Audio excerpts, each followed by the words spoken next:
bénissons notre roi. Nous te bénissons notre Père. Nous voulons te dire alléluia. Vis éternellement, vis pour toujours.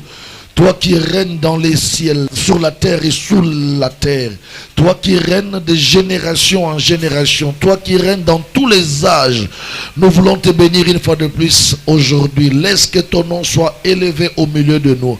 Nous recommandons ces instants de la parole entre tes mains. Jésus, nous te prions de nous parler. Car nous croyons que l'homme ne vit pas seulement de pain, mais surtout aussi de toute parole qui sort de la bouche de Dieu. Béni sois-tu. Merci pour ton Esprit Saint qui est là, déjà en train de conduire les services d'aujourd'hui. Merci pour tes saints anges qui travaillent déjà pour notre profit. Au nom de Jésus-Christ, nous déclarons ouvert les services d'aujourd'hui dans le nom de Jésus-Christ de Nazareth et nous disons Amen. Plus fort encore, Amen. Ok, reste debout, tu vas regarder quelqu'un à ta gauche et à ta droite, tu serres sa main, te le dis, sois béni au nom de Jésus-Christ. Gloire à Dieu. Genèse chapitre 49, j'espère que tu as salué 2 ou 3 personnes en leur disant qu'ils soient bénis au nom de Jésus. Waouh. Prends ta Bible dans Genèse chapitre 49, le verset 9. Genèse 49, le verset 9. Je voudrais cet après-midi parler sur David. C'est que David nous enseigne sur la percée. C'est ça notre sujet d'aujourd'hui. C'est que David nous enseigne sur la percée. Alléluia. La Bible a beaucoup de sujets. La Bible parle de beaucoup de choses. Et surtout sur la percée, vraiment la Bible en parle. Mais la Bible parle de la percée par rapport au personnage aussi que l'Éternel a établi, que l'Éternel a élevé. Aujourd'hui, je voudrais que nous voyons la percée selon Dieu, mais dans la vie de David. C'est pourquoi j'ai intitulé mon message « C'est que David nous enseigne sur la percée ». C'est que David nous enseigne sur la percée. Autrement dit, les causes de la percée dans la vie de David. Genèse chapitre 49, Genèse chapitre 49, le verset 9. Nous lisons la parole de Dieu. La Bible dit « Judas est un jeune lion. Tu reviens du carnage, mon fils. Il ploie les genoux, il se couche comme un lion, comme une lionne qui le fera lever. Le sceptre ne s'éloignera point de toi, Judas, ni le bâton souverain d'entre ses pieds, jusqu'à ce que vienne le Shiloh et que le peuple lui obéisse. Est-ce que tu as entendu ça? Allons-y dans Genèse 49, le verset 25. La Bible dit, Benjamin est un loup qui déchire. Le matin, il dévore la proie et le soir, il partage les butins. Ça, c'est ce que la Bible parle de Benjamin. Est-ce que je peux relire ça encore? Genèse 49, le verset 27. Benjamin est un jeune loup qui déchire. Le matin, il dévore la proie et le soir, il partage le butin. Allons-y dans 1 Samuel. 1 Samuel chapitre 15, le verset 21. On va lire tous ces versets ensemble et puis après nous allons évoluer dans la révélation. 1 Samuel chapitre 15, le verset 21. La Bible dit ceci. Mais le peuple a pris sur le butin des brebis et des bœufs comme prémisse de ce qui devait être dévoué, afin de le sacrifier à l'Éternel ton Dieu à Gilgal. Samuel dit, l'Éternel trouve-t-il du plaisir dans les holocaustes et les sacrifices comme dans l'obéissance à la parole de l'Éternel?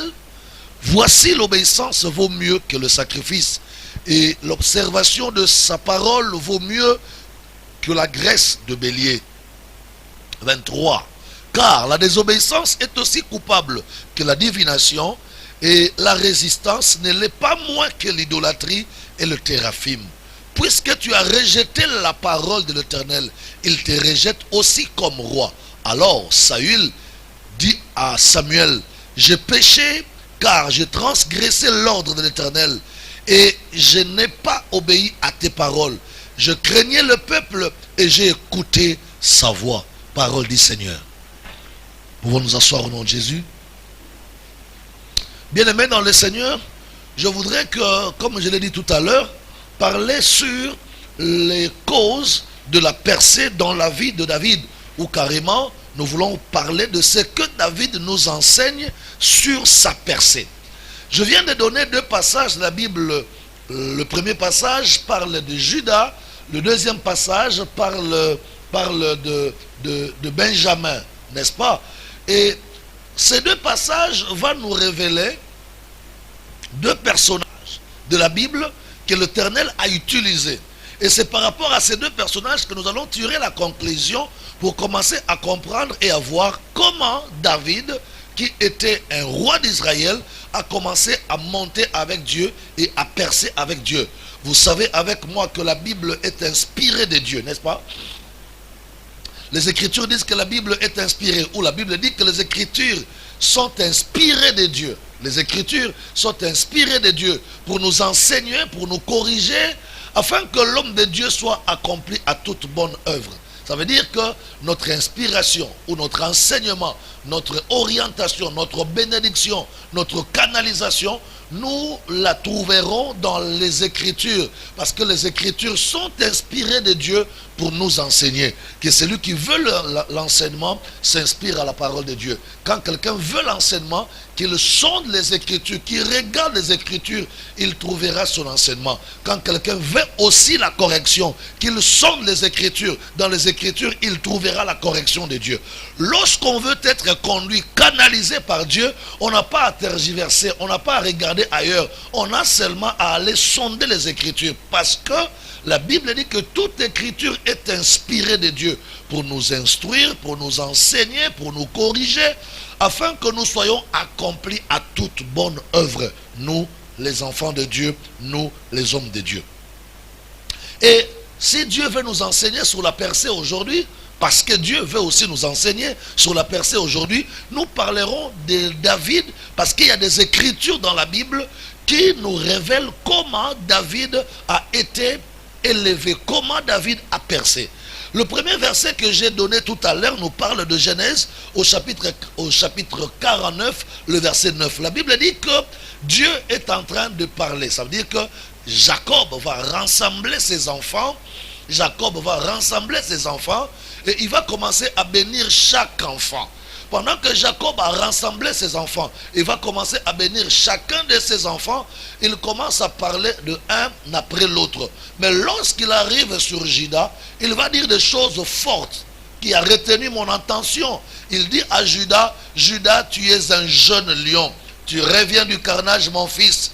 Et il ploie les genoux. Il se couche comme un lion, comme une lionne. Qui la fera lever? Ça, c'est ce que Jacob, Israël, est en train de parler prophétiquement sur son fils Judas. Parce que rappelez-vous que Israël, Jacob, avait 12 enfants, 12 fils. Il avait 12 fils. 12 fils. Il y avait aussi une fille qui s'appelait Dina. Mais lorsque la parole de Dieu parle de 12 tribus d'Israël, on voit les 12 fils, les 12 enfants garçons que Jacob a engendrés.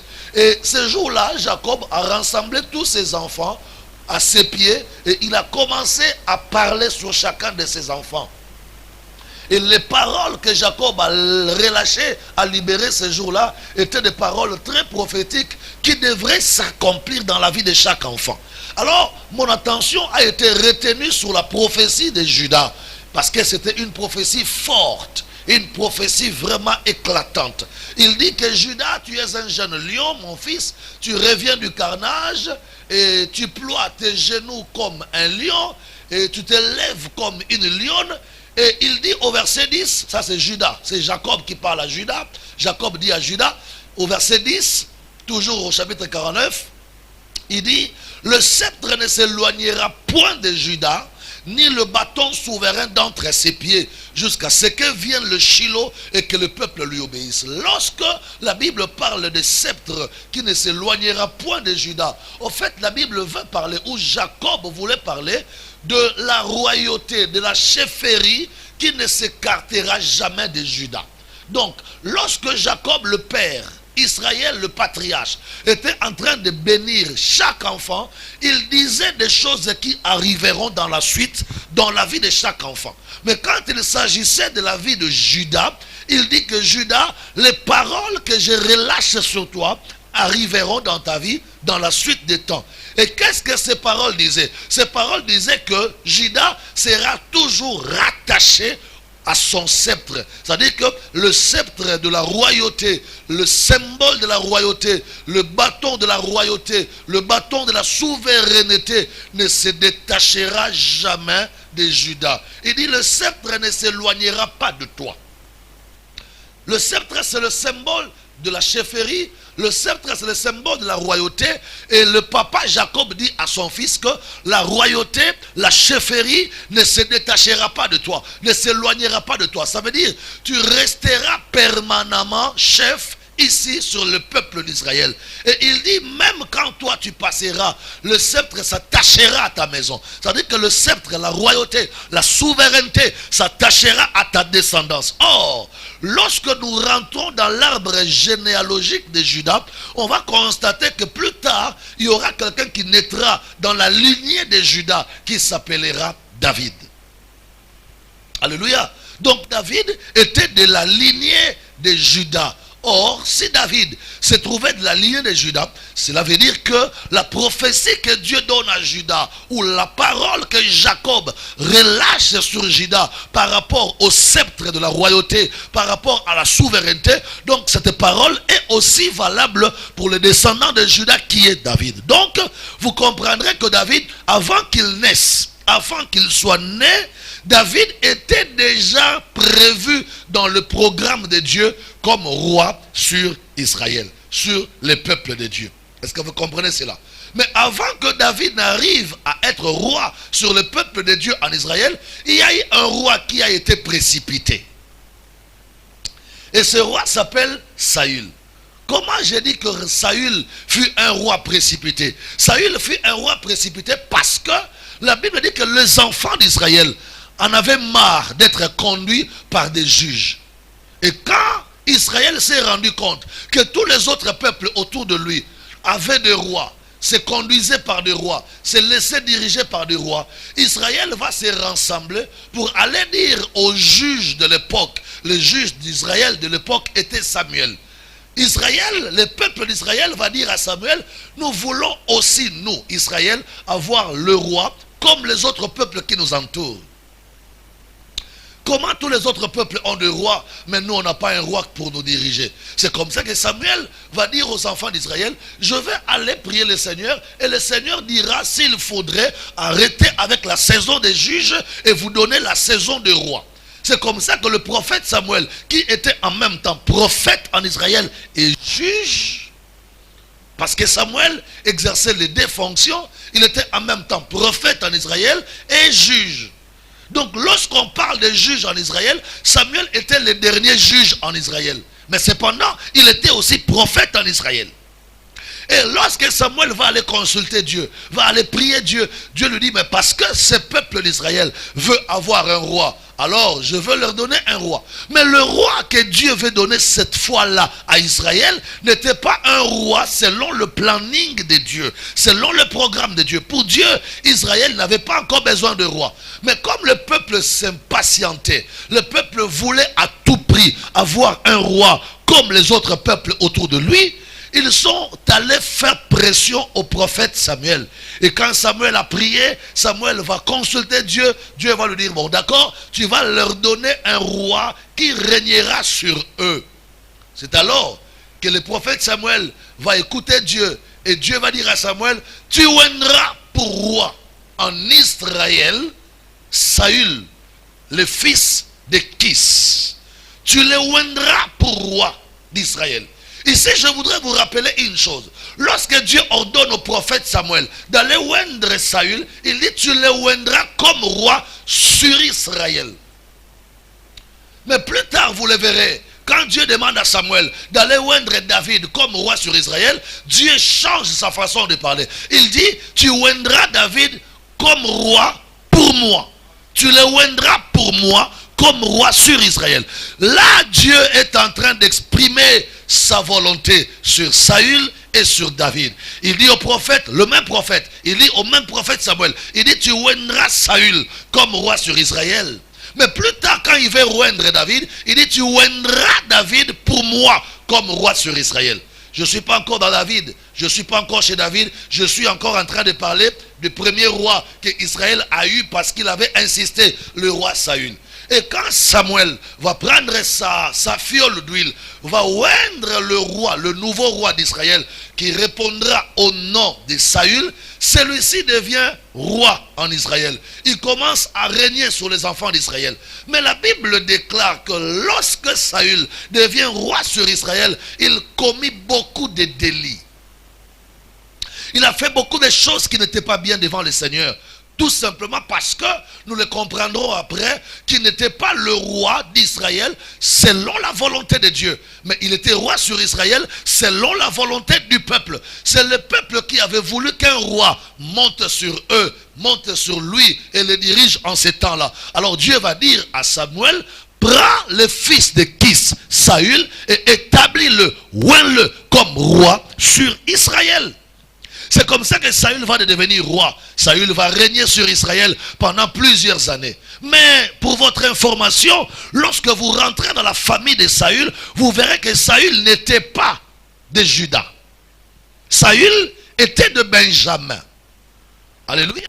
Or, lorsque nous voulons étudier chaque patriarche en Israël, il faut étudier aussi la prophétie de sa tribu. Donc, le roi qui va commencer à gérer Israël sera Saül, qui est benjamite. Il n'était pas de Juda. Or, la prophétie que Jacob, le père, avait relâchée, disait que la royauté n'ira pas ailleurs. Le sceptre de la souveraineté ne va pas aller ailleurs. Mais la royauté va se rattacher à Juda. Or, celui qui vient de prendre la royauté n'est pas de Juda. Il est de Benjamin. Voyez-vous? Donc, Saül va quand même régner sur Israël, mais il ne règne pas prophétiquement parce que la prophétie ne le reconnaît pas à cette place-là. Waouh! Là, je voudrais directement dire à quelqu'un que la première chose qui amène David à faire la percée dans sa vie, ce sont des promesses qui ont été annoncées pour lui.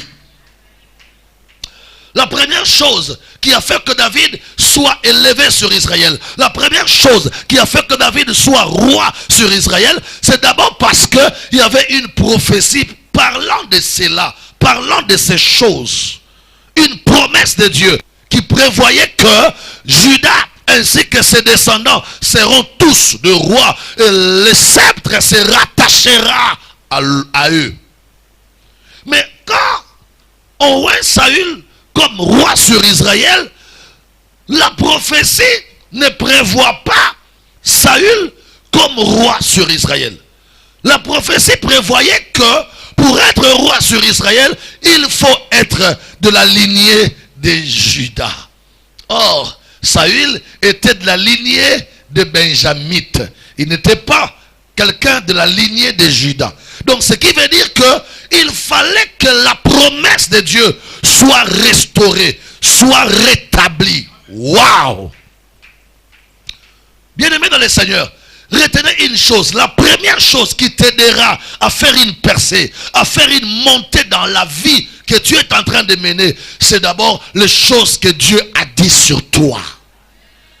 Ne vivez pas sans promesse de Dieu. Ne vivez pas sans que les choses annoncées par Dieu soient effectives sur vous. Dieu a dit des choses sur David et ces choses-là devraient s'accomplir. Tu ne peux pas aller au-delà de ce que la parole de Dieu dit de toi. Tu ne peux pas vivre autre chose que ce que la promesse de Dieu prévoit sur toi.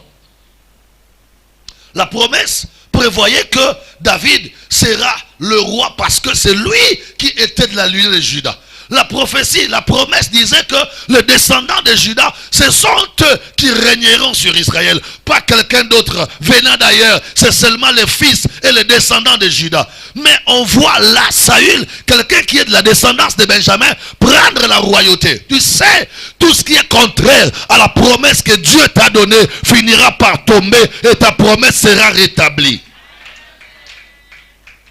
Donc, Saül commençait à régner sur le peuple d'Israël, mais Saül était benjamite. Or, la prophétie disait qu'à la place de Saül, il fallait que quelqu'un de Juda vienne s'installer.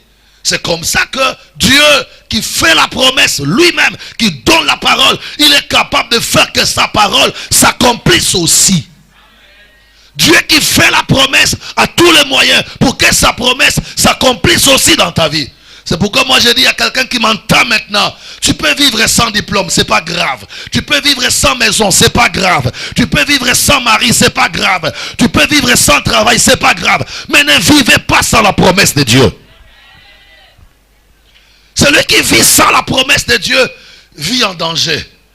La seule chose qui peut nous rassurer, la seule chose qui peut assurer notre espérance, c'est ce que nous savons de ce que Dieu a dit de nous. Je sais que même si je n'ai pas mangé aujourd'hui, mais une promesse de Dieu est sur moi. Même si je ne suis pas marié aujourd'hui, mais la promesse de Dieu est sur moi. Même si je ne suis pas devenu encore grand devant les hommes, devant les nations, mais je crois à une promesse que Dieu avait relâchée sur ma vie. Tu dois commencer à te souvenir maintenant. Tu dois commencer à te souvenir maintenant des promesses que Dieu t'a faites. Oui, notre destinée, notre futur, notre bonheur prochain ne se trouve pas ailleurs que dans les promesses que Dieu nous a faites. C'est pourquoi je dis à quelqu'un, Dieu n'est pas un homme pour mentir. Il n'est pas un fils de l'homme pour changer sa parole. Il est Dieu, ce qu'il a dit, il le fera, il l'accomplira. Voyez-vous, il avait dit que Judas sera roi et ses descendants resteront sur le trône de la royauté. Mais quelques temps plus tard, quelques années après, on se rend compte que quelqu'un devient roi en Israël, mais il n'était pas de Judas. C'est là où la parole elle-même va chercher à se mettre en actualité. La parole elle-même va chercher à s'actualiser par rapport à la situation d'Israël. La promesse que Dieu avait faite aux descendants de Judas va commencer à vouloir se rétablir, à vouloir se restaurer, à vouloir reprendre la forme qu'il fallait. Vous savez, lorsqu'on a la promesse de Dieu,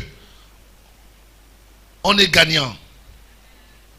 Dis amen que je dise quelque chose.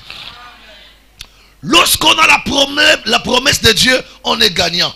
Parce que la promesse de Dieu finit par s'accomplir.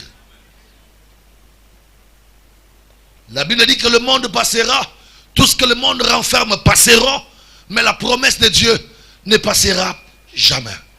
Parce que la promesse devrait être restaurée. Parce que la promesse devait revenir pour l'accomplissement dans la vie des enfants de Judas. Donc dans la vie de David, la Bible dit celui qui régnait sur Israël, qui était Saül, il était de Benjamin. Dieu va permettre que Saül, qui est de Benjamin, commence à se livrer dans des fautes graves.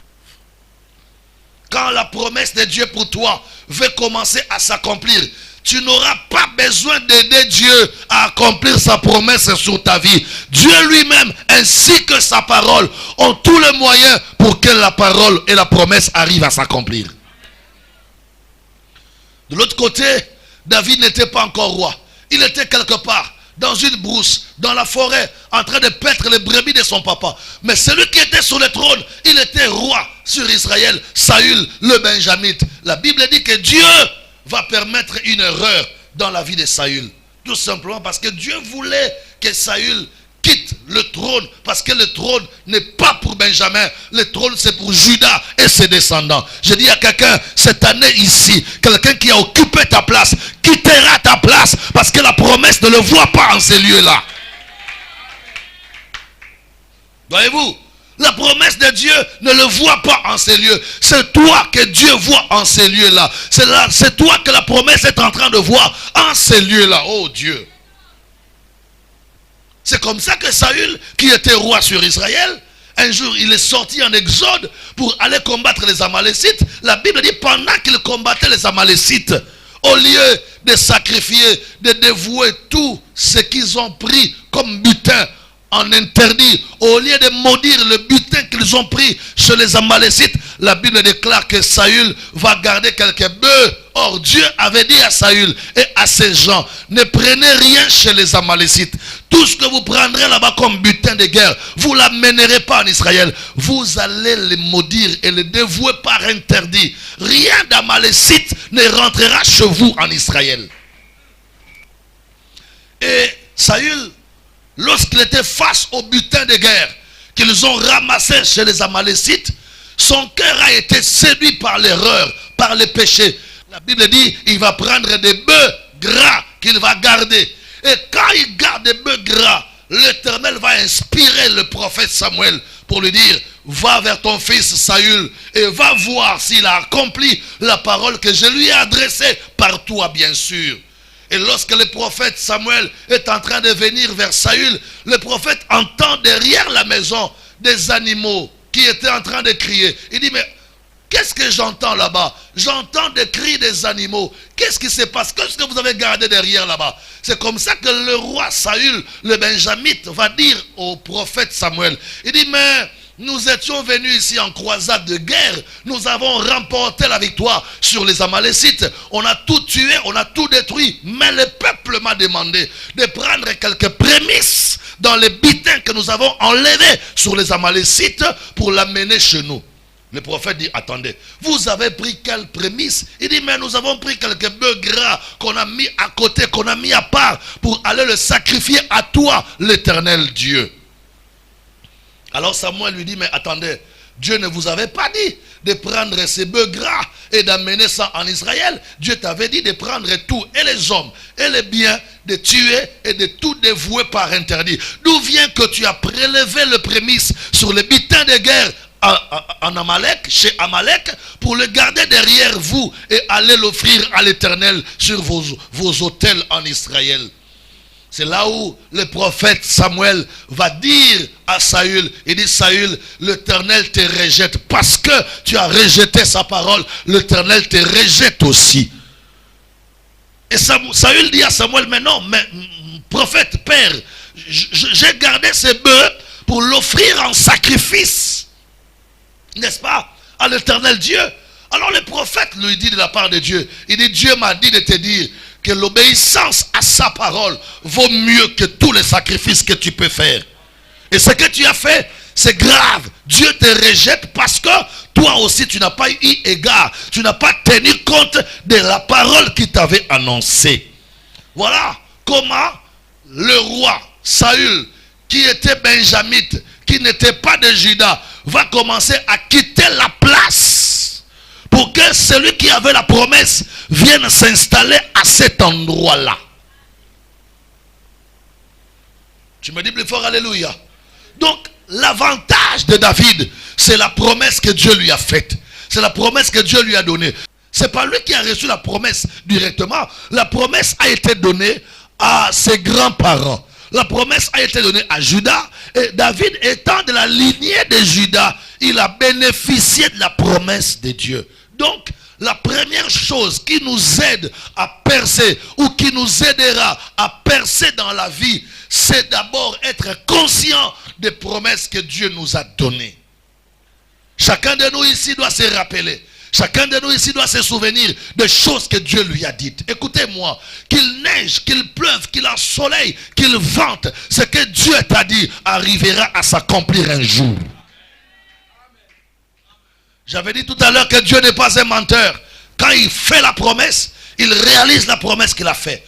Lorsqu'il promet la chose, il accomplit la chose qu'il a promise.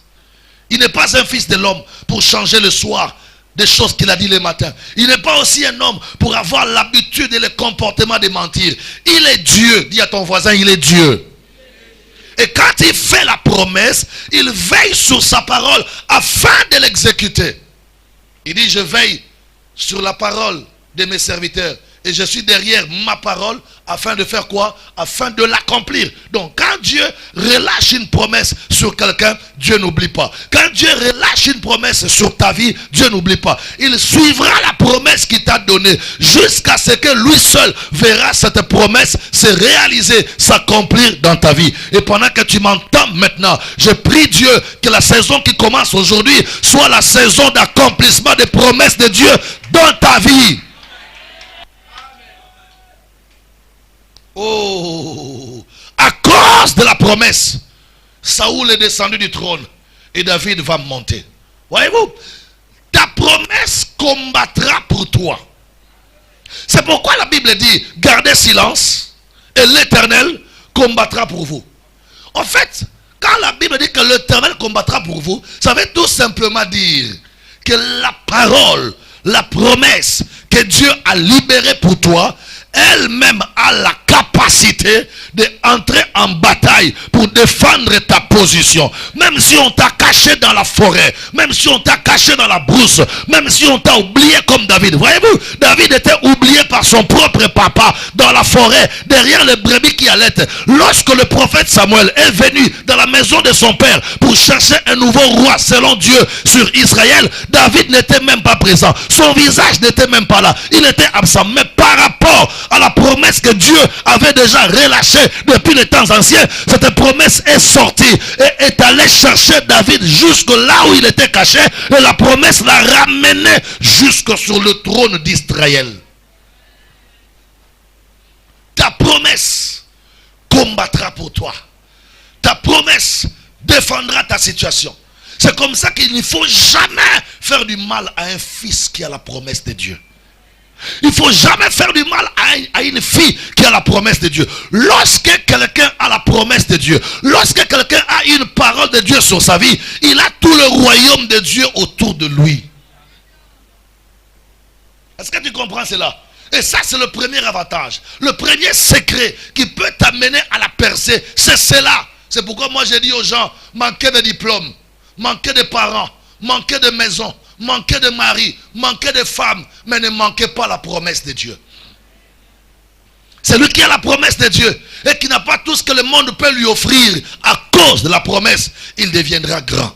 Il sera quelqu'un. David n'avait rien. Il était un simple berger dans la forêt, derrière les brebis qui allaient être oublié par son propre parent, marginalisé par ses frères. Mais comme il avait la promesse a été capable d'étendre sa main jusque dans la brousse, de prendre David et de le ramener sur le trône d'Israël.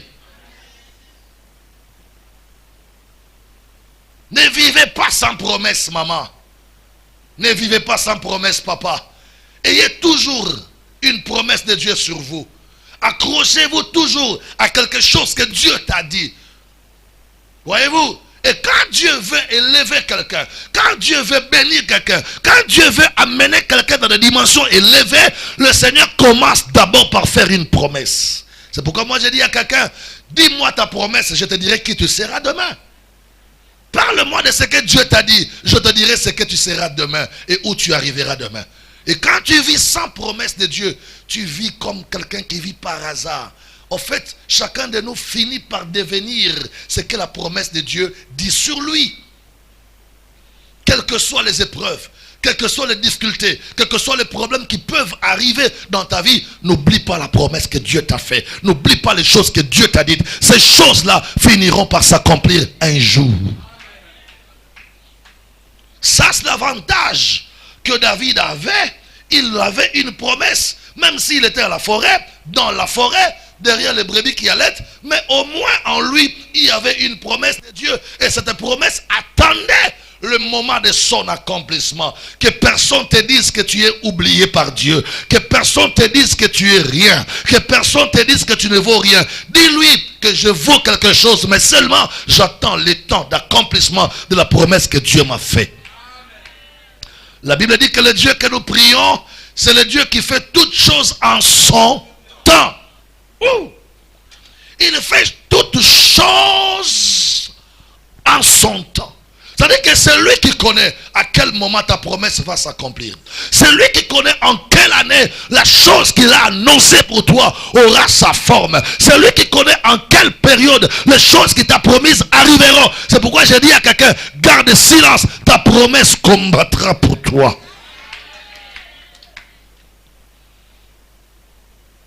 Ne faites pas du mal à quelqu'un qui a la promesse de Dieu.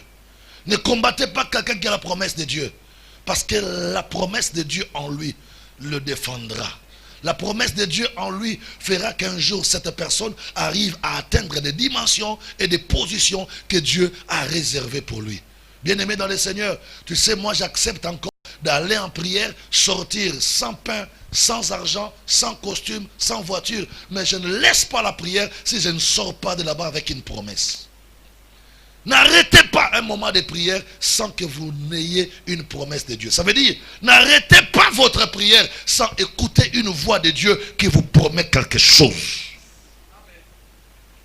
Dieu avant de faire de grandes choses pour toi, il commencera d'abord par te révéler ces choses, par te promettre ces choses. Et toi, pendant que ces choses sont promises par Dieu, continue à t'attacher à la promesse, continue à t'accrocher à la promesse. Voyez-vous comment ici, la promesse que Dieu avait donnée à Judas a pris David qui était de la lignée de Judas.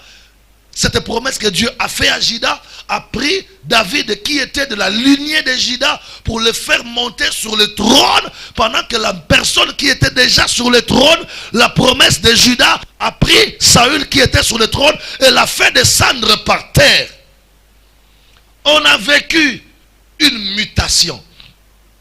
Celui qui était plus bas est monté plus haut. Celui qui était plus haut est redescendu plus bas à cause de la promesse de Dieu. Tu sais, la promesse de Dieu est très spéciale. La promesse de Dieu, c'est même ça la bénédiction pour nous. Parce que Dieu et sa parole ne faillissent jamais. Jamais la parole de Dieu peut faillir sur ta vie, sur ta personne, sur toi. Lorsque Dieu annonce, lorsque Dieu prévoit, lorsque Dieu promet ce qu'il dit, il finira par le faire.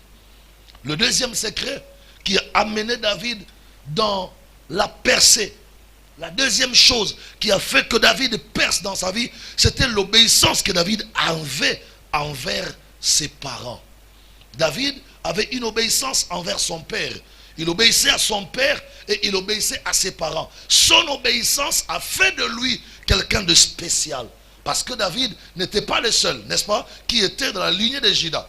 Abinadab aussi était frère de David, il était dans la lignée de Juda. Shama aussi était frère de David, lui aussi était de la lignée de Juda. Dans la lignée de Juda, il y avait beaucoup de garçons, y compris David. Mais Dieu a laissé tous les autres garçons pour n'aller sélectionner, pour n'aller prendre que David. Hein? Tu es là? 1 Samuel 16. On va voir comment Dieu a laissé tous les autres vaillants hommes de la lignée de Juda pour n'aller prendre que David et l'amener sur le trône d'Israël. Pourquoi pas Abinadab? Pourquoi pas Shama? Pourquoi pas Eliab? Parce qu'eux aussi étaient de la même lignée de Juda. Mais Dieu est allé prendre seulement David pour le placer sur le trône d'Israël. 1 Samuel chapitre 16. 1 Samuel 16, nous lisons à partir du verset 10. Écoutez comment la Bible dit ici. 1 Samuel 16, le verset 10. La Bible dit, Isaïe fit passer 7 fils devant Samuel, le prophète. Et Samuel, le prophète, dit à Isaïe, l'Éternel n'a choisi aucun d'eux. Puis le prophète Samuel dit à Isaïe, sont cela tous tes fils? Il répondit, il reste encore le plus jeune, mais il fait paître les brebis. Alors Samuel dit à Isaïe, envoie le chercher, car nous ne nous placerons pas avant qu'il ne soit venu ici. Isaïe envoya chercher. Or, il était blond, avec des beaux yeux et une belle figure. L'Éternel dit à Samuel, lève-toi, oins-le, car c'est lui. 13. Samuel prit la corne d'huile et l'oignit au milieu de ses frères. L'esprit de l'Éternel saisit David à partir de ce jour et dans la suite. Mais Samuel s'éleva et s'en alla chez lui à Rama. Frères et sœurs, ici nous voyons comment tu peux te retrouver dans une lignée, mais que ta destinée court plus vite que le frère de ta lignée. Ce soir, je souhaite que Dieu te donne de la vitesse, plus que ton grand frère, plus que ta grande sœur. Reçois la vitesse d'accomplissement de ta destinée. David n'était pas le seul garçon. David était un garçon parmi tant d'autres. Son papa avait 8 garçons, y compris lui. Il était le 8e garçon. Donc avant David, il y avait 7 autres garçons.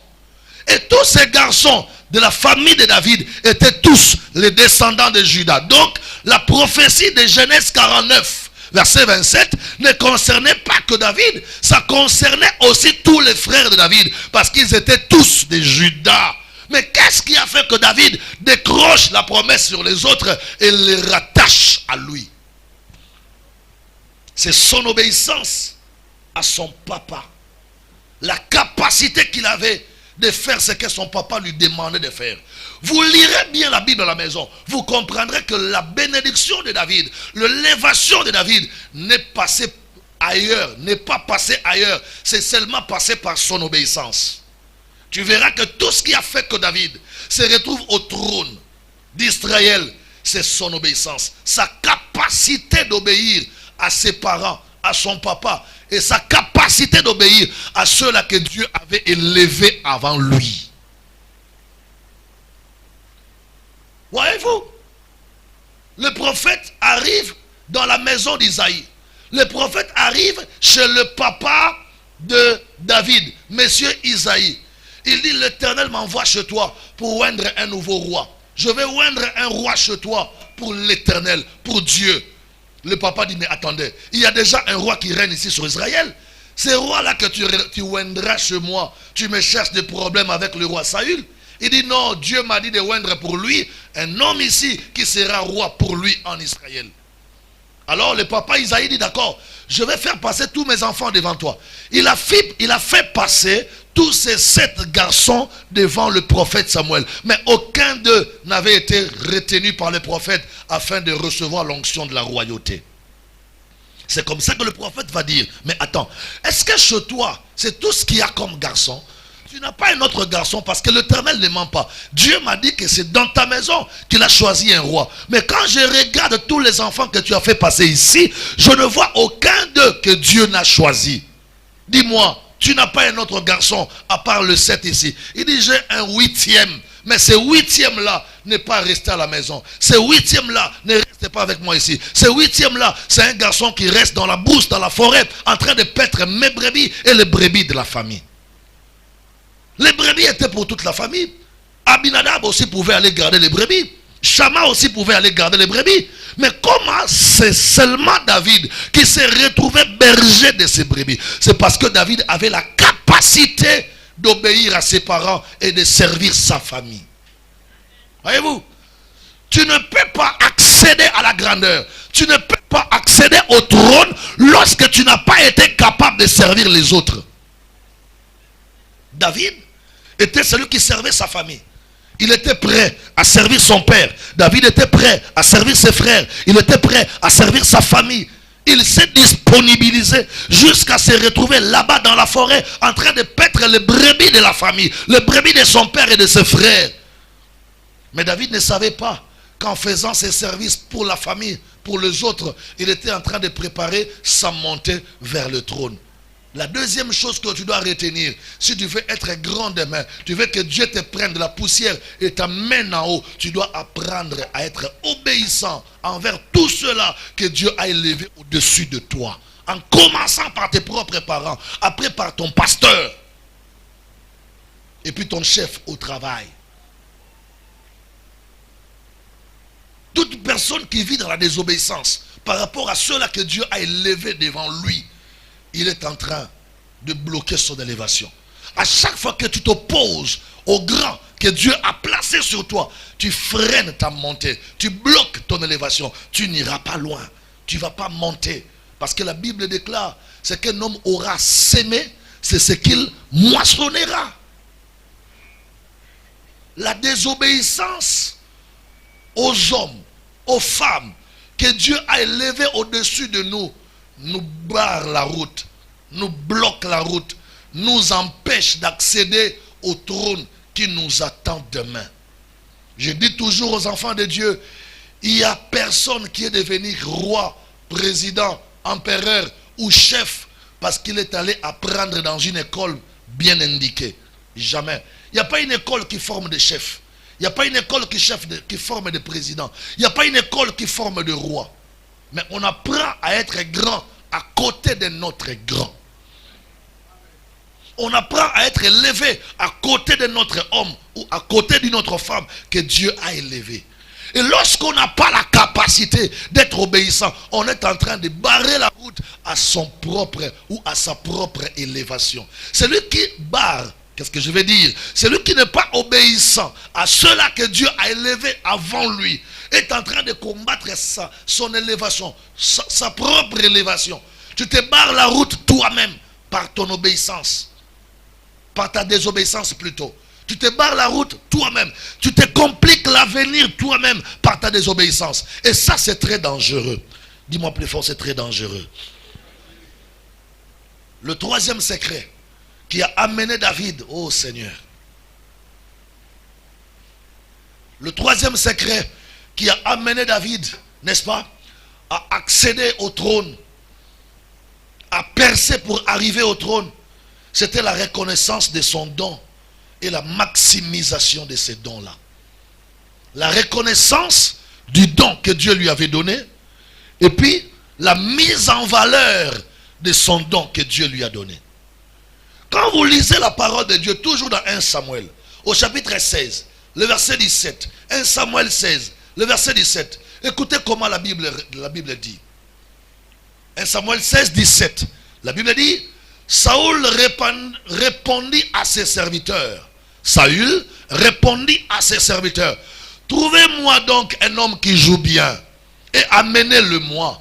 L'un des serviteurs prit la parole et dit, voici j'ai vu un fils d'Isaïe, Bethlémite, qui sait jouer. C'est aussi un homme fort, vaillant, un guerrier, parlant bien et d'une belle figure. Et l'Éternel est avec lui. Saül envoya des messagers à Isaïe pour lui dire, envoie-moi David ton fils qui est avec les brebis. Isaïe prit un âne qu'il chargea de pain et d'une outre de vin et d'un chevreau, et il envoya ces choses à Saül par David son fils. David arriva auprès de Saül et se présenta devant lui. Il plut beaucoup à Saül et il fut désigné pour porter ses armes. Saül fit dire à Isaïe, je te prie de laisser David à mon service car il a trouvé grâce à mes yeux. Et lorsque l'Esprit de Dieu était sur Saül, David prenait la harpe et jouait de sa main. Saül respirait alors plus à l'aise et se trouvait soulagé. Et le mauvais esprit s'est retiré de lui. Est-ce que tu entends ces choses? La reconnaissance et la maximisation du don que Dieu t'a donné. Je vais d'abord commencer par la reconnaissance. C'est quoi la reconnaissance? La reconnaissance veut dire être capable de repérer. Ok? Être capable de repérer en toi un don, une grâce, un charisme, un talent, une capacité que Dieu n'a pas donné aux autres mais qu'il a donné à toi. Ça c'est le troisième secret de la percée de cet homme David. David n'est pas arrivé dans le palais royal par hasard. Il était obéissant, gloire à Dieu. Il avait la promesse de Dieu sur lui, gloire à Dieu. Mais comment il est arrivé à entrer dans le palais royal? Beaucoup de gens ont des promesses. Beaucoup de gens sont polis, sont obéissants. Mais ils n'ont pas eu la grâce de rencontrer ceux-là qui devraient valider les élévations. Vous pensez qu'ici à la cité, il n'y a pas des hommes intelligents? Si. Vous pensez qu'il n'y a pas des hommes qui savent bien travailler? Si. Mais qui les amènera à rencontrer le chef d'État pour que ces derniers soient nommés à un poste? C'était ça le secret de David. Il avait la promesse sur lui, gloire à Dieu. Il avait l'obéissance à ses parents, à ses grands, gloire à Dieu. Mais la troisième chose que David a ajoutée dans sa vie, ça veut dire, David a su, David a compris qu'il fallait repérer le don de Dieu en lui. Qu'est-ce que David a fait?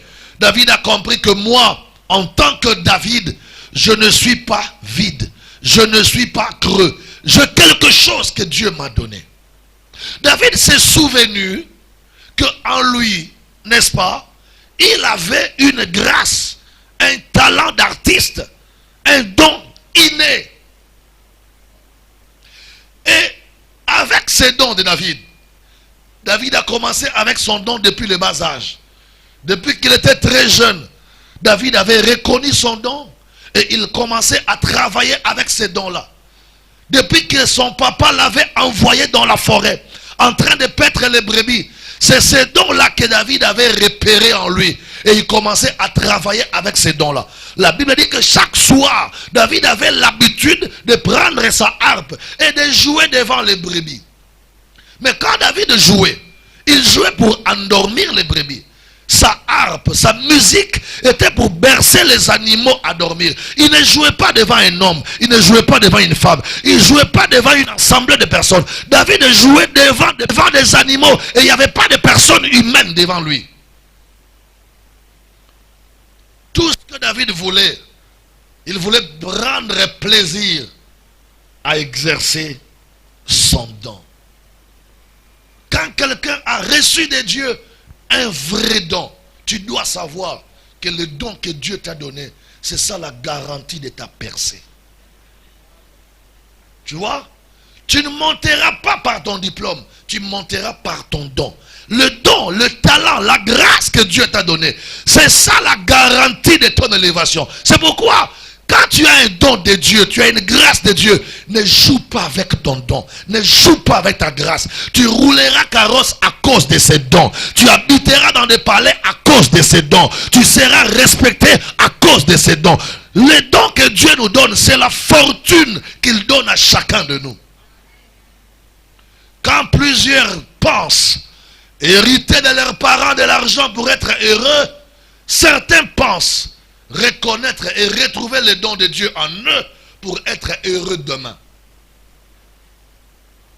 Ce que tu as hérité peut être volé, mais les dons que Dieu a placés en toi ne peuvent pas être volés. J'ai vu des gens, on leur a volé leur héritage d'argent. Leur héritage de maison a été détourné par un mauvais acquéreur, par un faux acquéreur. Mais je n'ai jamais vu quelqu'un en qui Dieu a placé un don être dépouillé de ses dons. Il n'y en aura jamais. Et je n'en ai jamais vu. Il avait un don, lui, David, et son don l'aidait à endormir les brebis qu'il avait, à les bercer. Or, c'est ces dons-là que Dieu a placés en lui qui devrait l'introduire dans le palais royal. Un jour, le roi s'est retrouvé malade. Malade comment? Malade parce qu'il avait un esprit impur qui venait de Dieu. Vous savez, quand Dieu veut punir quelqu'un, Dieu peut commander aux démons de quitter l'enfer et d'aller tourmenter la personne. Parce que Saül était déjà sous la punition de Dieu et que Dieu devrait le rejeter. Dieu a commencé à commander aux esprits impurs d'aller tourmenter la vie de Saül. Et quand l'esprit impur descendait dans la vie de Saül pour le tourmenter, il devenait comme un fou, un malade, totalement. Mais la Bible nous dit une chose. La seule chose qui pouvait soulager Saül le roi, ce n'était pas un comprimé, ce n'était pas une injection, c'était une bonne musique. Mais cependant, dans cette contrée-là, personne ne pouvait jouer la musique qui pouvait aider le roi Saül à être soulagé. Seulement David. Le même Dieu qui a placé en toi un don, c'est le même Dieu qui provoquera un problème quelque part. Est-ce que tu m'entends très bien? Je vais bien m'expliquer. Si Dieu t'a donné un don de guérison, Dieu provoquera que quelqu'un tombe malade quelque part pour que ton don rentre en jeu pour le guérir. C'est comme ça que Dieu nous bénit, nous les hommes de dons. Il nous donne des dons, mais il crée des problèmes dans des familles des gens, dans des vies des gens. Pour que nous qui avons des dons, venions imposer les mains. Et lorsque la solution arrivera, nous sommes considérés et nous sommes affectés. C'est pourquoi lorsque Dieu te donne un don, ne néglige pas ton don. Il se peut que ton don se joue au football. Ne néglige pas le football. Je connais un jeune homme ici à Brazza qui s'appelait Ibarra. Il habitait Talangay ou Wenze, d'une famille pauvre, mais aujourd'hui il vit en Europe à cause du don du ballon. Est-ce que je peux parler encore? Est-ce que je peux parler encore? Je connais un garçon qui habitait en Brésil, voyou de la rue, excusez-moi, mais son don de ballon a fait de lui joueur de Barcelone, joueur de Paris Saint-Germain, et aujourd'hui c'est la plus star, la plus grande star, je voulais dire, du monde footballistique. C'est Neymar. Ne joue pas avec ton don. Ton don, c'est le moyen que Dieu te donne pour arriver à t'asseoir sur le trône de ta grandeur. Chacun de nous a une destination. Oh Seigneur, aide-moi à bien dire ça. Chacun de nous a une destination où Dieu veut l'amener s'asseoir. Mais tu n'arriveras pas à t'asseoir sur le trône que Dieu a prévu pour toi si tu n'utilises pas le don et le talent que Dieu a placé en toi. Ne joue pas avec ton don. Le Dieu qui t'a donné ces dons, c'est lui qui va créer un problème quelque part. Et quand le problème surgira, toi tu viens donner la solution avec ton don. C'est fini. Tu deviens le plus aimé, le plus considéré du roi. Saoul était malade, provoqué par un esprit impur. Et ces démons-là les rendaient mal à l'aise.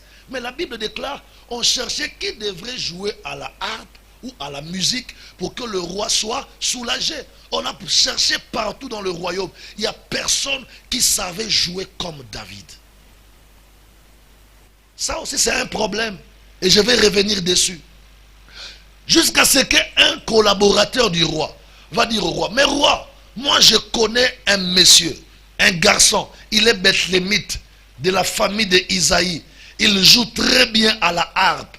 En tout cas, lui, la manière dont il joue, s'il vient jouer ici, tu seras soulagé et ta maladie va quitter ton corps. Ce monsieur-là est en train de témoigner sur le don que David avait. Or, David, lui, dans sa vie, n'avait jamais joué devant les gens. Il jouait toujours dans la forêt devant les animaux. Et moi, je ne pense même pas que David savait que quelqu'un l'avait déjà vu en train de jouer. C'est ce que nous croyons.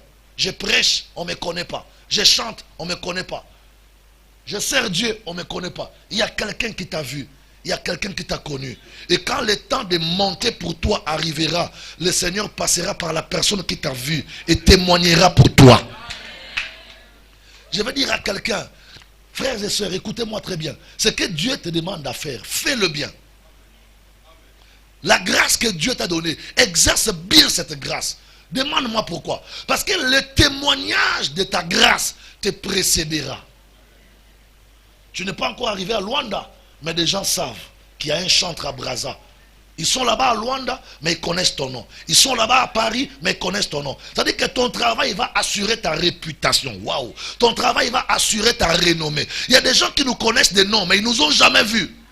Il dit à Brazza, il y a un jeune homme qui prêche, c'est Sancho. Il prêche, c'est tel. Il prêche, il chante. Mais on ne t'a jamais vu. Le don que tu as exercé chez toi, dans ta ville, t'a précédé. Laisse que cette année ne finisse pas, que le monde entende parler de toi. Oh, oh, oh, oh, oh. Ton amen ne me convainc pas. Je dis que cette année ne finira pas. Quelqu'un va entendre parler de toi aux extrémités du monde, aux extrémités de la terre, vers Canada, vers Honolulu, vers Guatemala, vers Kurdistan, vers Hawaï. Quelqu'un entendra parler de ton nom et te fera rechercher. Dans le palais royal, David n'était pas encore au palais royal, mais on a entendu parler de son nom. Le chef d'État de l'époque n'avait pas vu David, mais il a entendu parler de David parce que quelqu'un était capable de témoigner de David. Toi aussi cette année, on témoignera de toi. Je dis que cette année ne finira pas, on parlera de toi. Écoutez-moi très bien. Si l'ambassade de France va te refuser un visa, mais Dieu ne te refusera pas le bon témoignage.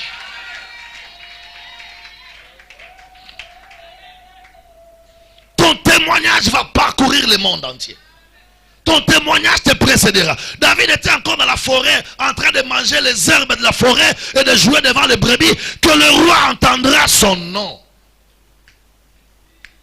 Voyez-vous, dans la vie c'est compliqué. Dis à ton voisin, la vie c'est compliqué. Souvent dans la vie, les voisins, les amis ont tendance à barrer la route aux autres.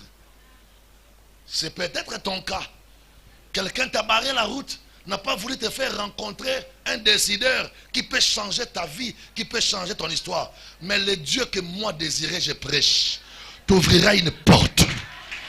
Si on te ferme la porte la journée, Dieu t'ouvrira le rêve et le songe d'un décideur. Si tu ne rentres pas par le portail de la journée, tu rentreras par le songe et le rêve la nuit. Il était dans la forêt, ne savait rien, mais son nom était cité dans le palais royal. Aïe, aïe, aïe. Alors le roi dit, bon, d'accord, puisque vous parlez de ce jeune homme-là, David, fils d'Isaïe, appelez-le moi. La Bible dit, on envoya des messagers aller chercher David dans la maison de son père. Et quand David va venir avec tous les cadeaux que son papa a donnés pour le roi, parce que le papa de David avait peur. Il dit, mais pourquoi le roi cherche mon fils? Et à l'époque, la culture était que tu ne peux pas aller rencontrer un chef les mains vides. C'est aujourd'hui que les gens vont voir des chefs pour demander l'argent. À l'époque, quand on va chez les chefs, c'est à toi d'amener au chef un cadeau, une offrande. Et d'ailleurs, vous serez d'accord avec moi, si tu es un chef dans ta famille, un homme élevé, tous les jours tu viens le demander, il va se fatiguer de toi. La meilleure manière de gagner le cœur d'un grand, c'est de lui rendre des services. Rends le service sans lui demander quelque chose. Le jour où il va penser à toi, il va te récompenser. C'est comme ça que le papa de David va prendre des cadeaux. Il va prendre des choses. Il va prendre tout un char. Il a rempli de cadeaux et de présents. Il dit à son fils, je ne sais pas pourquoi le roi te cherche, mais va quand même voir le roi avec ses cadeaux. Et tu lui diras que c'est de ma part. Lorsque David arrive dans la maison, dans le palais royal, le roi Saül le reçoit. Il dit, jeune homme, bonjour. Il dit, bonjour son excellence. C'est toi David?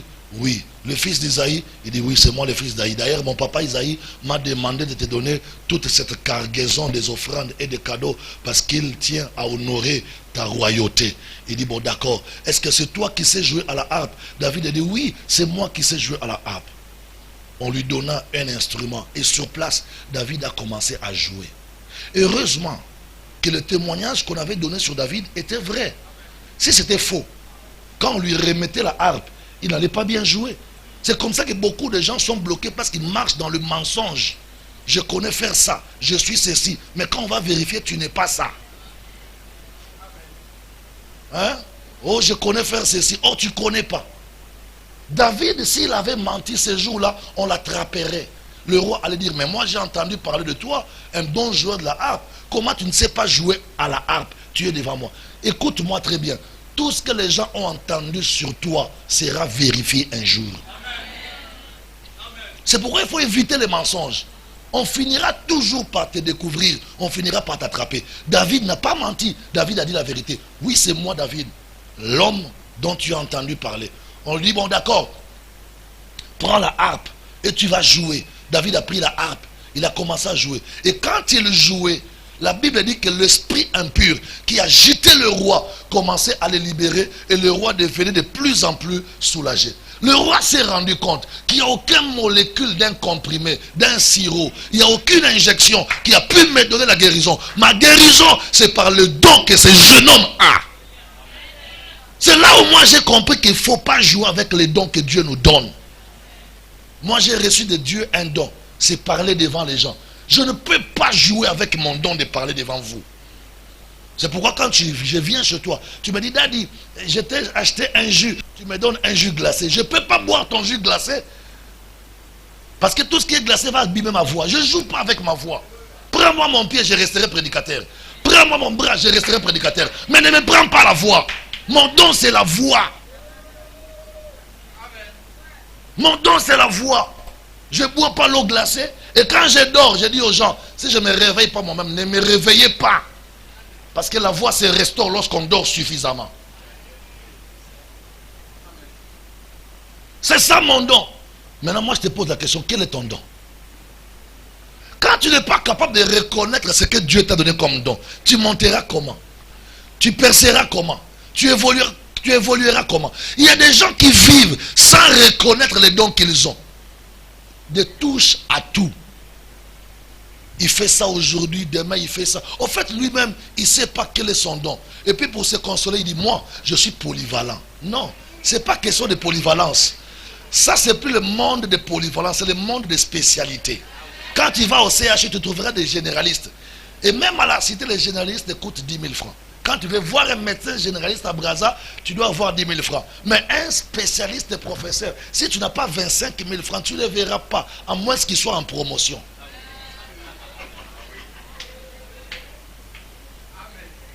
Alléluia. Je connais un gynécologue au plateau de 15 ans. C'est un monsieur fort. Toutes les femmes de Brazza le connaissent. Tu vas là-bas chez lui. Il te dit, papa pasteur, je te vois à la télévision. Mais chez moi, pour toucher ta femme, il faut autant. Je dis, ah, même moi le pasteur dit, papa, si je viens chez toi, je vais donner l'offrande. Je vais payer la dîme.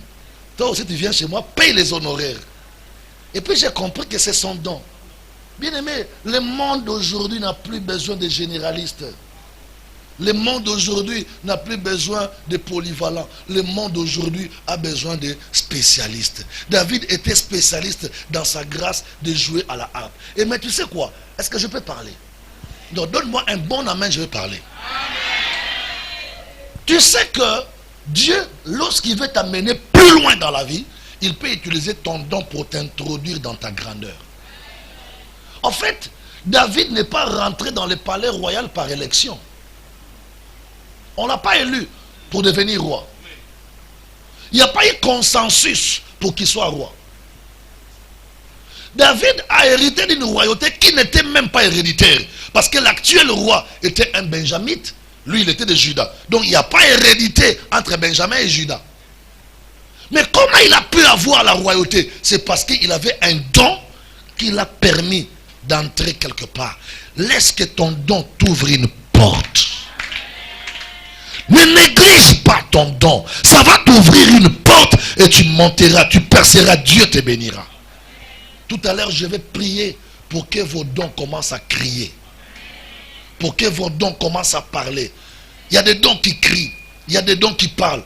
C'est-à-dire que même s'il y a 100 personnes qui font la même chose que toi, mais pour toi, ça va crier. Pour toi, ça va parler. Pour toi, ça va attirer les gens. Et c'est la prière que je vais faire ce soir.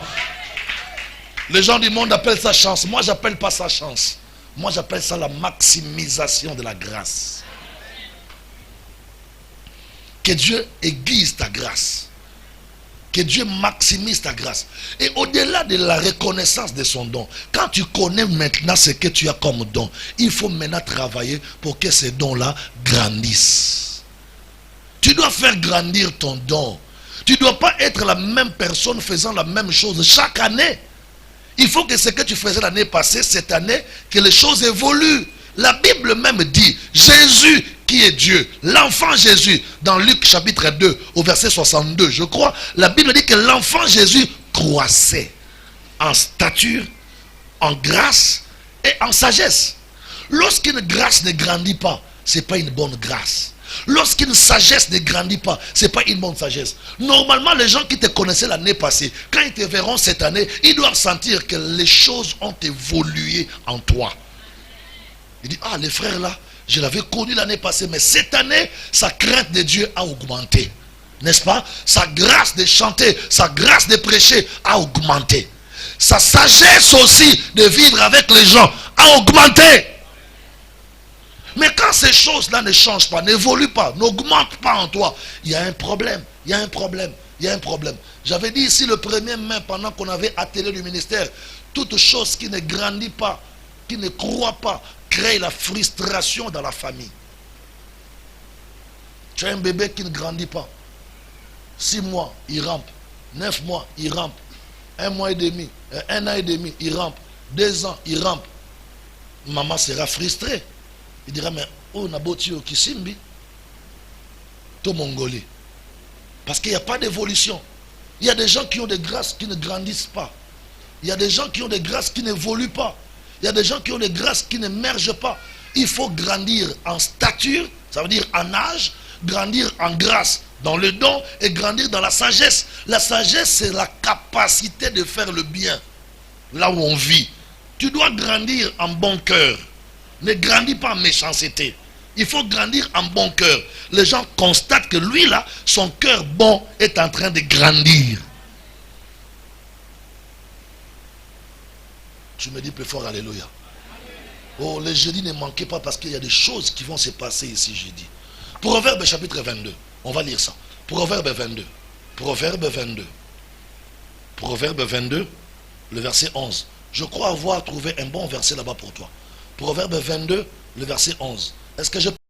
La Bible dit, celui qui aime la pureté du cœur et qui a la grâce sur les lèvres a le roi pour ami. Est-ce qu'on peut relire ça? Celui qui aime la pureté du cœur, ça dit la sagesse.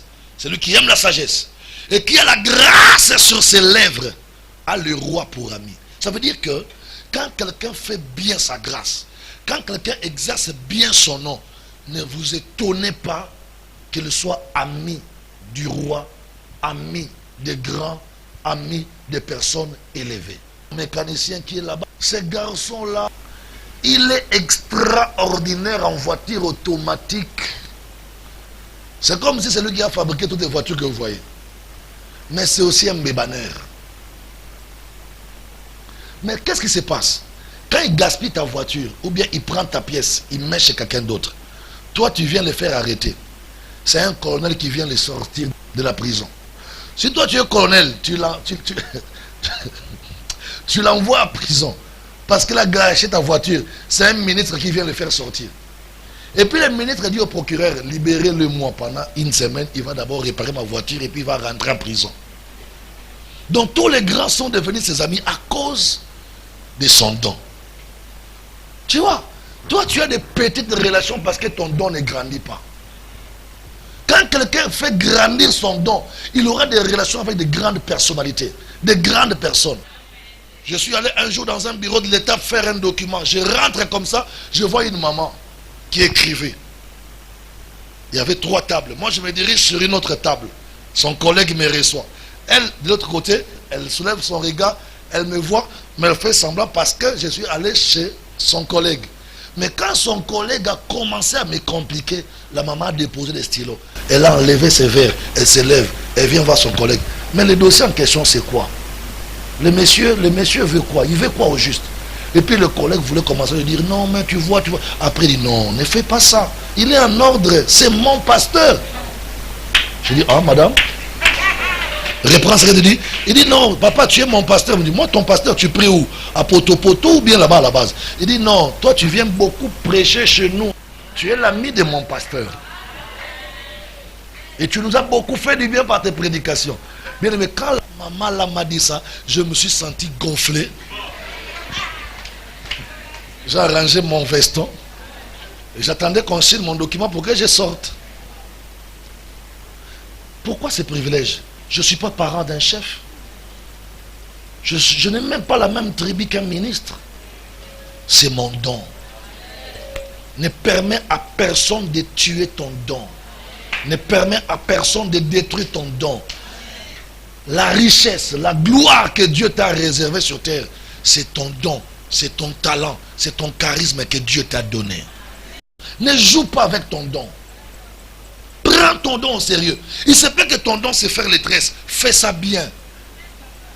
Fais ça bien. Ça va t'introduire quelque part. Il se peut que ton don c'est seulement nettoyer. Hein, comme on dit, technicien de surface, les ménagères. Tu essuies les carreaux dans les maisons des gens. Fais ça bien. Ça va t'amener en Europe.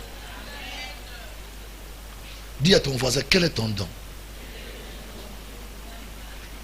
Non, dis-moi, dis à ton voisin, maman, papa, quel est ton don? Il se peut que ton don c'est le commerce. Fais bien le commerce. Si ton don c'est le commerce, fais bien ton commerce. C'est quoi ton don? Ne tuez pas vos dons, vous mourrez pauvre. Celui qui a tué son don va mourir pauvre et va mourir sans gloire. Dis-moi les dons. Plus fort encore les dons. Je veux que cette année, nous tous, nous montions en dons. Nous soyons prospères et que Dieu nous bénisse abondamment. Tu me dis plus fort, alléluia. Je vais m'arrêter par là aujourd'hui. Jeudi, ne manquez pas. Parce que jeudi, nous aurons un très bon programme ici dans ces lieux. Et l'Éternel nous bénira. Que Dieu bénisse sa parole.